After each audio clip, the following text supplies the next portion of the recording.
English grammar में ना ये जो कंडीशनल सेंटेंस होते हैं, इनको लेकर अक्सर बहुत कंफ्यूजन होता है। तो आज हम उसी एक नियम को समझने वाले हैं जो सबसे ज्यादा दिमाग खराब करता है।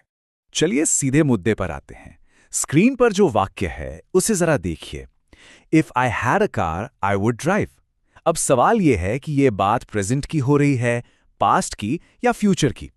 यही वो पहेली है जहां ज्यादातर लोग अटक जाते हैं। और अगर ये कंफ्यूजन आपको भी होता है तो आप अकेले नहीं हैं। ये जो एक छोटा सा शब्द है न, हैड, ये 99% सीखने वालों के लिए एक बहुत बड़ा ग्रामर पैराडॉक्स, मतलब एक विरोधाभास बना देता है। सच कहूं तो ये वो 1 करोड़ रुपए का सवाल है जहां अच्छे अच्छों का दिमाग क्रैश हो जाता है। पर फिक्र मत करिए, आज इसका जवाब मिलने वाला है। तो चलिए अब उस सबसे बड़े मिथक को तोड़ते हैं जो इस सारी कंफ्यूजन की जड़ है। देखते हैं कि हम क्या सोचते हैं और असलियत क्या है।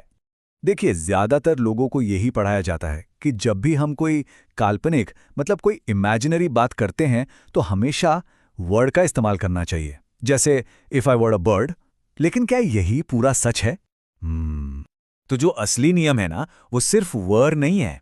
असली नियम है V2। जी हां, वर्ब का सेकंड फॉर्म। बस यही एक गोल्डन रूल है जो याद रखना है। सेकंड कंडीशनल में कोई भी वर्ब हो, उसका V2 फॉर्म ही लगता है। सिंपल।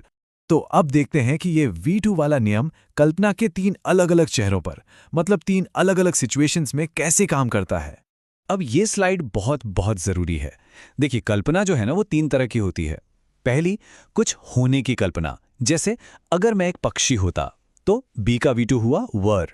दूसरी, कुछ पास होने की कल्पना, जैसे अगर मेरे पास एक कार होती, यहां हैव का V2 हुआ हैड। और तीसरी, कोई काम करने की कल्पना, जैसे अगर मैं अच्छा खेलता, यहां प्ले का V2 हुआ प्लेड।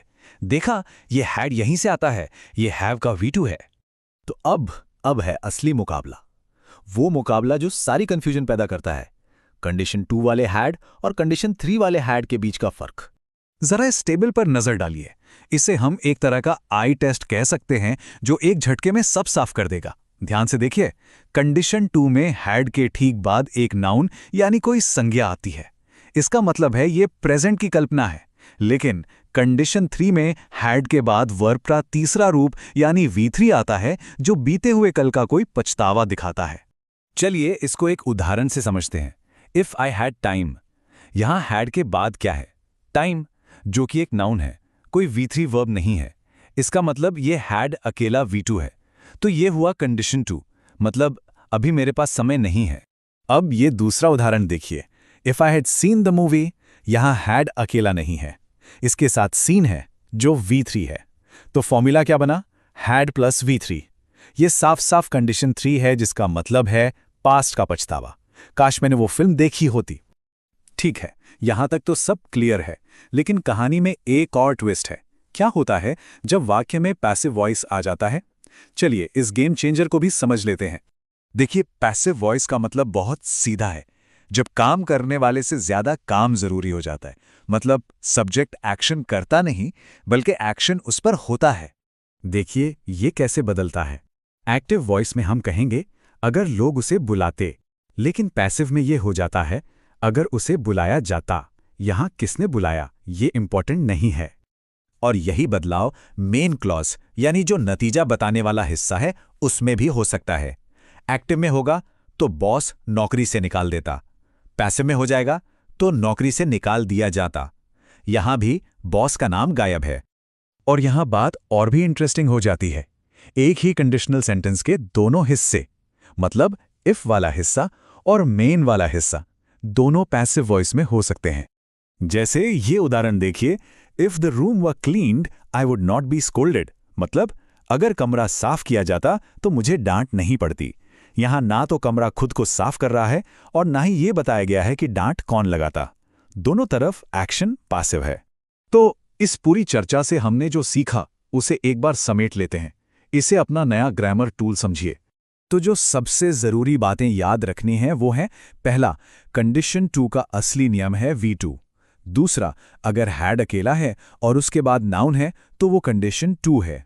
तीसरा, अगर हैड के साथ V3 है तो वो कंडीशन 3 है। और आखिर में played, went, were, had ये सभी कंडीशन 2 में एक ही परिवार के सदस्य हैं। और अब अंत में एक प्रो लेवल सीक्रेट, एक ऐसी बात जो अक्सर ग्रामर की किताबों में आसानी से नहीं मिलती, और इससे ये पूरा कॉन्सेप्ट हमेशा के लिए दिमाग में बैठ जाएगा।